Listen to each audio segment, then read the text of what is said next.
on to Monday Night Raw, and it was the first Monday Night Raw since the draft happened, and that was a crazy Raw. First they introduced the new belt. So the first match we had was Finn Balor versus Kevin Owens versus Rusev versus Cesaro for the #1 contenders to fight Seth Rollins at SummerSlam, and I think that match was phenomenal.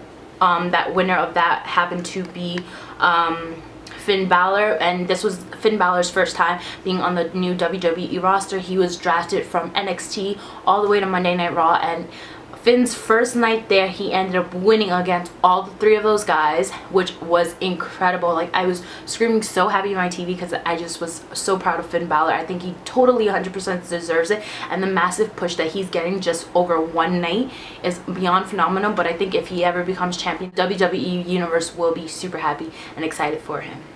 The next match we had was Nia Jax versus Britt Baker. Britt Baker was just a random nobody, and she just so happens to be fighting Nia Jax, who did get drafted from the NXT.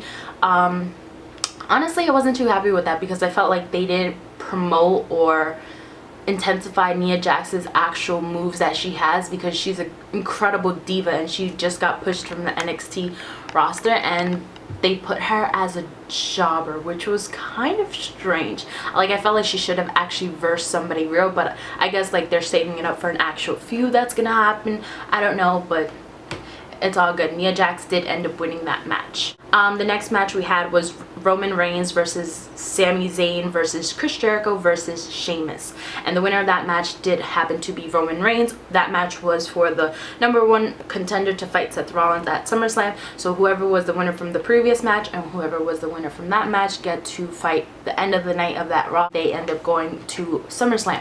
So the winner for that was Roman Reigns. A lot of people were booing him once again. I don't know why they keep booing him. I think Roman's a great fighter. He just has terrible mic skills. If he practiced a little more, then it'd be awesome. But I can see as to why he used to hide in the Shield. Alright, so the next match we had was Neville, who just came back from an injury. I believe he was out for about 6 to 9 months. I can't really remember. He did fight the Mr. Irrelevant, as to what they called him on Monday Night Raw, no lie.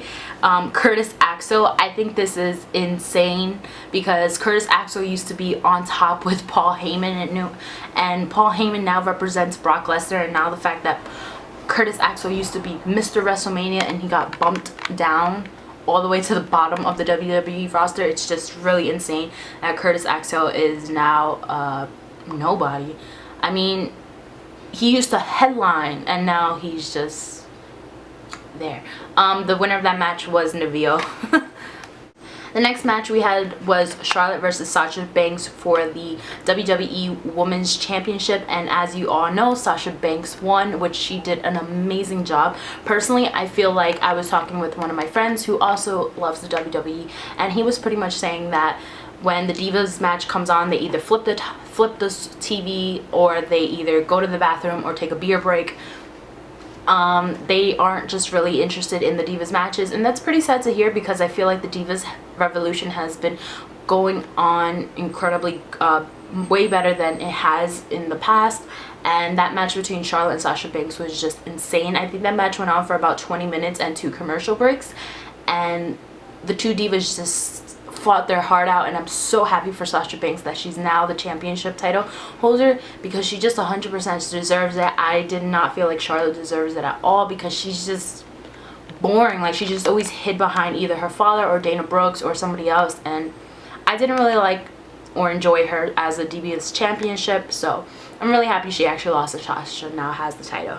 So the last main event of the night was Roman Reigns versus Finn Balor versus Finn Balor, and of course the winner of that match was Finn Balor, which they both did an incredible job. I was super shocked because personally I really thought Roman Reigns was gonna win, and I was honestly in shock that Finn Balor won because I didn't really think they were gonna give him this much of a push, and now he's the #1 contender to fight Seth Rollins at the next pay-per-view, which is SummerSlam in August, and I was just super shocked. Like, I'm so happy for Balor, and I hope he gets this incredible massive push. I'm really surprised to see now at SummerSlam who's going to win, either Finn Balor or Seth Rollins. I mean, this is a huge opportunity for Finn Balor, and I really don't know who the WWE is going to give it to. Let me know in the comments below who you guys think is going to win, either Finn Balor or Seth Rollins.